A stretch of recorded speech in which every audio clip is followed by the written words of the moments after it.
أعوذ بالله من الشيطان الرجيم بسم الله الرحمن الرحيم Bismillah, elhamdülillah və salatu və selamu alə Rasulillah. Müasir xaricilərin namaz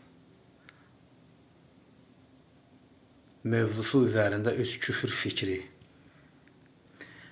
Bir də təkrar edirəm, bu başlığı, bu adı. Mənə məxsusdur bu ad. Müasir xaricilərin, niyə müasir xaricilər? Necə müasir murciyalar var?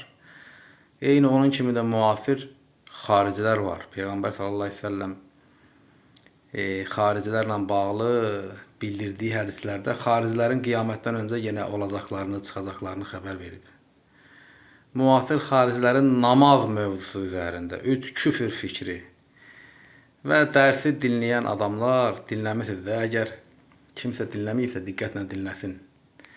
Və mən insanlara dini anlatmaqda dil baxımından sözləri və cümlələri seçib başa düşəcəkləri şəkildə anlatmaqdan aciz insan deyiləm.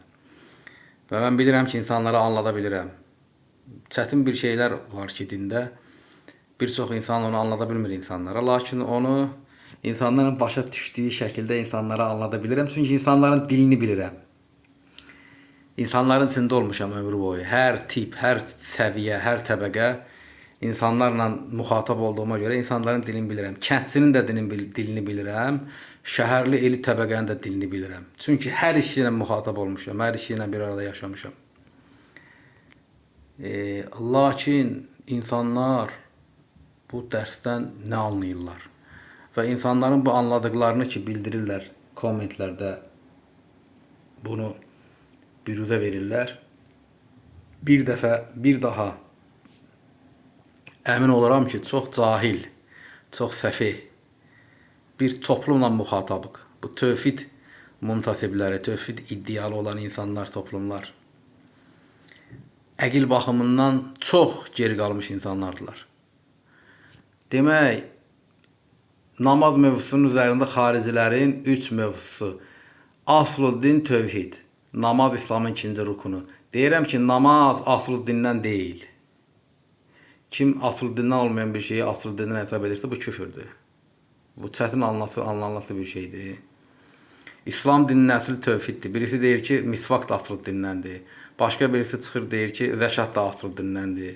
Başqa birisi çıxır deyir ki, misal üçün, valideynə yaxşılıq etmək də asluddindəndir. Başqa birisi çıxır deyir ki, araq içmək, içməmək, bu da asluddindəndir. Bunlar hamısı yalandır da, ağ yalan, səfih sözlərdir.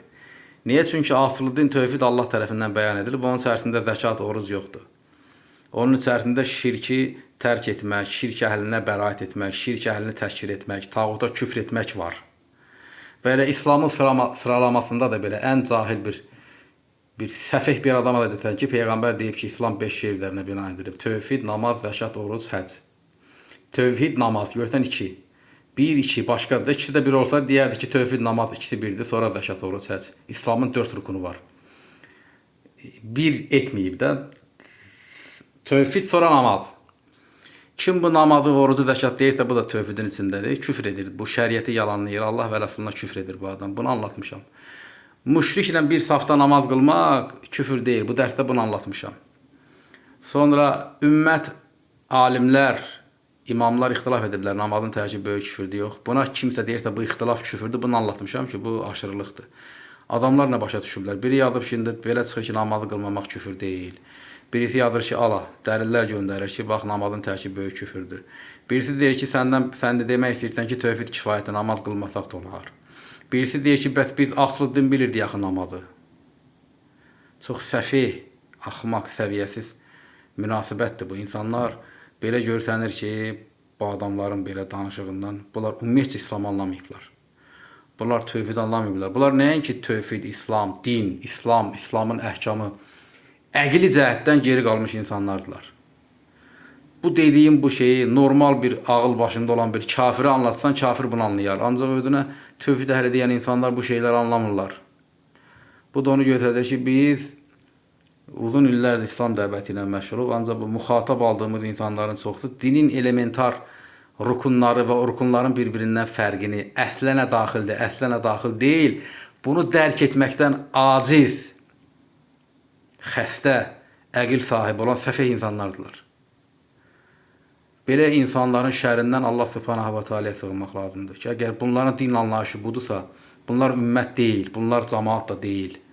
Belə müsəlman da olmur.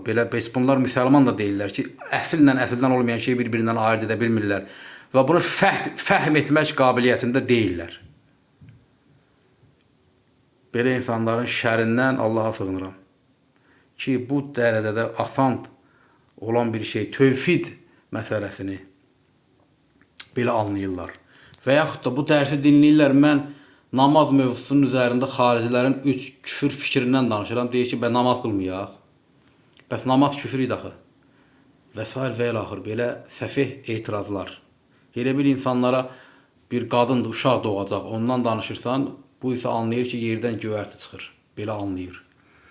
İnsana Azərbaycanı anladıram, insan Ermənistan başa düşüb. İnsanlara səmanı vəsf edirəm ki, səma belə olub, ancaq bunlar göl başa düşüblər.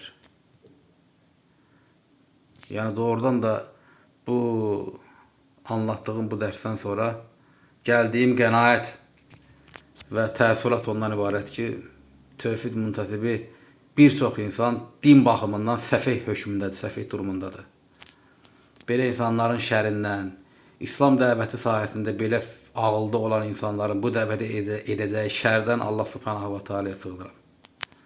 Allah Subhanahu va Taala bu İslam tövhid dəvətini belə səfeh insanların şərindən qorusun. Amin.